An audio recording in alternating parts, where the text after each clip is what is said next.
scholarship paper பிள்ளைகள் league ஆகிட்டு right எந்த அளவுக்கு சொல்லிட்டு அப்படின்னா நான் உங்களுக்கு ஏற்கனவே சொல்லியிருக்கிறேன் ஸ்ரீலங்கால ரைட் ஸ்ரீலங்கால பாரதிய தமிழ் நடந்து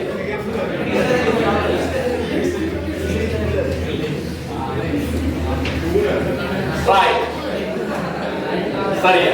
இப்பதான் ஞாபகம் வருது தம்பி ஸ்ரீலங்கா பிள்ளைகள் ஊழல் இல்லாத ஒரே ஒரு டிபார்ட்மெண்ட் நான் அடிக்கடி சொல்றது எஜுகேஷன் டிபார்ட்மெண்ட் மட்டும்தான் ஊழல் அதிகமா இருக்கிறது பிள்ளைகள் போலீஸ் டிபார்ட்மெண்ட் அது எல்லாருக்கும் தெரியும் ரைட் இதுக்கு பிறகாவது மாற்றம் வரும் நான் நினைக்கிறேன் இந்த ஊழல் இல்லைன்னு நினைச்சிருந்த டிபார்ட்மெண்ட் பிள்ளைகள்